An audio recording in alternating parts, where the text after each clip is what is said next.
invité du jour est cavalière, membre de l'équipe de France de horseball. On va en savoir un petit peu plus sur cette discipline particulière avec elle. Bonjour Estelle Le Guévec. Bonjour. Alors on va parler avec vous dans un petit instant de votre discipline de l'équipe de France qui était d'ailleurs en démonstration ce week-end du côté de la Normandie dans le cadre des Jeux équestres mondiaux. On va tout de suite prendre la direction de Caen, dans le stade Michel Dornano, retrouver la DTN de la Fédération française d'équitation, Sophie Dubourg. Bonjour Sophie. Bonjour à tous. Alors en tant que DTN, j'imagine que vous devez vous régaler depuis un petit peu plus d'une semaine, avoir un petit peu pas mal de boulot aussi. Les Jeux équestres mondiaux vont se terminer ce week-end, on le rappelle. Parlez-nous un petit peu de l'ambiance qui règne sur place. C'est un vrai succès, j'imagine. Oui, bien sûr, le succès de l'événement. Après, pour la délégation française, c'est un grand programme lourd et chargé. On a 8 disciplines sur 15 jours. La première semaine qui s'est bien achevée. Là, on est sur la deuxième semaine avec encore 3 disciplines mondiales. Donc le saut d'obstacle, la voltige et l'attelage.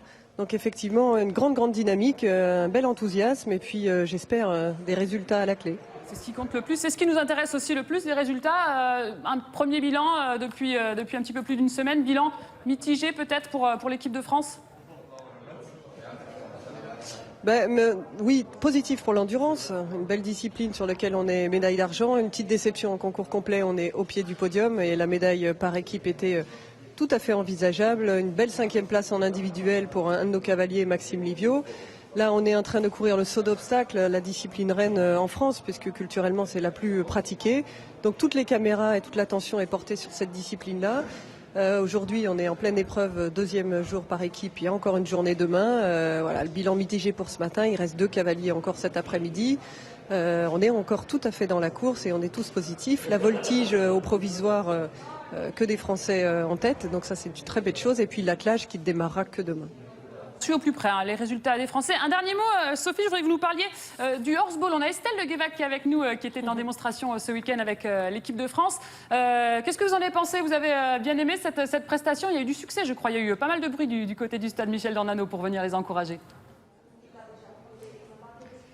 Tout à fait, grand succès. Moi, je n'y étais pas, mais je les ai félicités, je les félicite encore. Il y a une très belle dynamique. Ils étaient présents avec nous sur la cérémonie d'ouverture. C'est une très belle discipline qui montre un beau sport collectif. Ils sont très pourvoyeurs de médailles et dans le rang mondial, toujours sur les podiums. C'est en démonstration, mais ça participe à la dynamique de l'ensemble des Jeux équestres. Merci beaucoup, Sophie Dubourg. On le rappelle, un DTN de la Fédération. On va vous laisser parce que je crois que vous avez encore pas mal de boulot aujourd'hui et puis pour les jours à venir. Bonne chance pour ces Jeux équestres mondiaux. C'est la course. Du côté de la Normandie. Estelle Le Guévec, c'est à nous. Donc le horseball. Alors, est-ce que j'ai tort de dire que c'est une sorte de basket à cheval? Non, pas vraiment. C'est une sorte de basket rugby à cheval. Rugby, on se donne des coups aussi. Non, pas forcément. Il y a quelques contacts, mais c'est aussi rugby en lien avec la touche du rugby. C'est là où l'engagement, après un but, on retourne sur une touche qui est similaire un peu à celle du rugby. Alors comment on tombe dans le horseball, qui est quand même pas un sport très commun? J'imagine qu'on commence par l'équitation, puis qu'on a envie de chercher d'autres sensations fortes peut-être? C'est ça. Pour moi, personnellement, j'ai commencé l'équitation assez jeune et je suis tombée dedans parce que dans mon club, j'avais la chance qu'ils offrent cette discipline. Et c'est le côté collectif qui m'a entraînée là-dedans. Alors après, je me trompe peut-être, mais on a tous une image un peu élitiste. Il faut un équipement, il faut avoir accès aux chevaux. Ça coûte cher de pratiquer du horseball? L'équitation en soi est un sport élitiste, donc qui coûte nécessairement de l'argent. Ensuite, avec le horseball, on essaye quand même de chercher des sponsors pour nous aider à financer derrière notre saison. Et c'est pour ça qu'on essaye d'avoir le plus de moyens possible pour payer le moins possible de notre poche. Et donc le week-end dernier, vous et l'équipe de France, les 2 équipes de France d'ailleurs, messieurs et femmes, vous étiez en démonstration du côté de la Normandie. Les Jeux équestres mondiaux, on rappelle, c'est un petit peu les Jeux olympiques du cheval. C'est tous les 4 ans, c'est un événement incroyable. C'est chez nous, cette année c'est en France. Ça a dû être une formidable vitrine pour vous. C'est exceptionnel, c'est la première fois que le horseball est en démonstration, parce que c'est un jeune sport qui a tout juste 30 ans. Donc c'est une réelle succès pour nous, on est vraiment contents. Et puis en plus on a été à guichet fermé donc pendant les 4 soirs, ce qui a vraiment été une promotion de notre discipline exceptionnelle. Et le dernier match était contre l'Espagne, le week-end dernier, France-Espagne, en finale. Les France-Espagne, c'est à la mode en ce moment, que vous avez écrasé, victoire 7-0.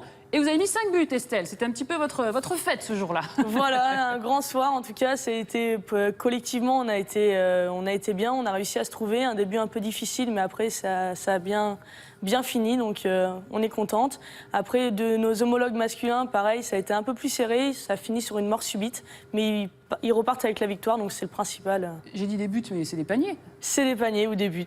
Rappelez-nous un petit peu les règles. Donc on est à cheval, on va marquer des paniers, il y a des stratégies, comment ça marche? On est 4 contre 4, c'est ça? C'est ça, on est 4 contre 4 sur le terrain, il faut faire 3 passes avec 3 joueurs différents. On a le droit de garder le ballon que 10 secondes, donc c'est assez rapide.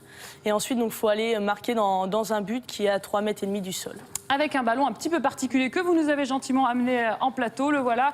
Le ballon de Horsball, c'est un petit peu un ballon de foot, mais plus pratique à saisir, c'est ça? C'est ça, c'est un ballon de foot entouré de hanches. Montrez-le un petit peu plus haut. Oui, voilà, c'est parfait, pardon. C'est un ballon de foot entouré de hanches qui nous permet donc de faire des passes plus facilement pour l'attraper, mais aussi de ramasser. Parce que quand le ballon est au sol, donc on doit se pencher pour aller le ramasser grâce aux hanches. C'est là qu'on fait travailler les abdos. C'est quand on se penche et qu'il faut aller le chercher par terre. On a droit aux passes, bien sûr. Hein, oui, on a droit aux passes. De toute façon, c'est nécessaire parce qu'on doit faire 3 passes avec 3 joueurs différents avant de marquer. Donc, Et alors, on se rend peut-être pas compte comme ça, mais c'est un sport assez, pas forcément dangereux, mais assez physique. Il y a des coups, il y a des contacts. Et pour preuve, le week-end dernier, il y a eu pas mal de grosses chutes. Hein. Alors, le week-end dernier, on a eu malheureusement donc, 2 chutes qui sont assez rares dans notre discipline parce que tout est réglementé pour que les contacts soient le plus soft possible et qu'on ait le moins de chutes au niveau des chevaux et au niveau des cavaliers.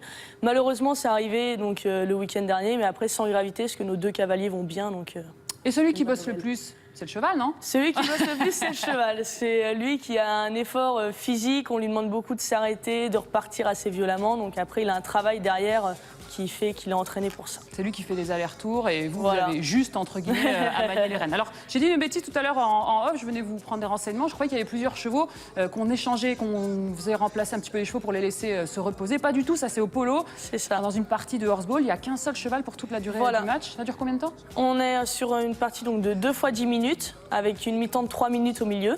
Donc c'est assez intense donc, pour les chevaux et pour les joueurs, ce qui est largement suffisant. On passe pas son temps à galoper vers le panier. Il y a aussi des stratégies, des constructions. C'est ça aussi ce qui vous a plu dans cette discipline? Essentiellement, on monte collectivement une attaque, on monte collectivement une défense. Donc chacun a un rôle précis au niveau de l'attaque et au niveau de la défense qui permet donc d'élaborer des stratégies. Et c'est un match, c'est un sport extrêmement spectaculaire. On l'a encore vu en Normandie aux Jeux équestres mondiaux. Tous les matchs étaient à guichet fermé, 3000 ou 4000 personnes à chaque fois. Voilà. Et un succès fou, quoi. Ça applaudit, le public réagit vraiment bien. C'est un succès fou parce que c'est un sport collectif où les gens comprennent très rapidement le sens du jeu. Donc du coup, il y a un engouement qui va très vite en faveur des équipes, ce qui est vraiment, en tant que joueur, exceptionnel à vivre. Alors malgré votre jeune âge, 24 ans, on le rappelle Estelle, vous êtes l'une des plus titrées du horseball féminin, multi-championne de France. Quand vous vous retournez derrière vous, de quoi vous êtes le plus fière dans votre jeune carrière? Je pense que c'est d'une part les titres de championne de France parce que c'est avec mon équipe, avec mes copines. Ça fait plus d'une quinzaine d'années que je joue avec elles, donc c'est à chaque fois une réelle concrétisation. Et qu'est-ce qui vous ferait rêver désormais quelque chose de plus gros? Il y a des Coupes d'Europe aussi, hein. Comment ça se passe les compétitions? Il y a des Coupes d'Europe, chaque année il y a une Coupe d'Europe, donc c'est pareil, c'est toujours quelque chose de plaisant d'être sélectionné, de pouvoir jouer avec d'autres filles de d'autres régions. Et là, pour moi, l'objectif de cette année, c'est de reconquérir le titre, parce qu'on l'a encore, mais le but, c'est de le garder. Donc, du coup, c'est ce qu'il y a de plus dur. Voilà, c'est ce qu'il y a de plus dur. Et l'équipe de France, alors, vous avez eu quelques sélections, vous avez fait une grande absence pendant 4 ans, le temps de vous remettre à niveau. C'est aussi, j'imagine, l'objectif à long terme de rester intégré à cette équipe de France. C'est sûr. Donc, comme là, j'ai participé à la démonstration, j'ai vraiment envie d'y rester pour plus tard. C'est quoi les prochaines échéances pour vous? Les entraînements, les compètes, ça reprend quand? Alors, là, on a repris déjà? Les entraînements, on a déjà repris. Cet été, on ne s'est pas vraiment arrêté. On a laissé un peu souffler les chevaux avant le début de saison, qui reprend donc là fin octobre à Nancy.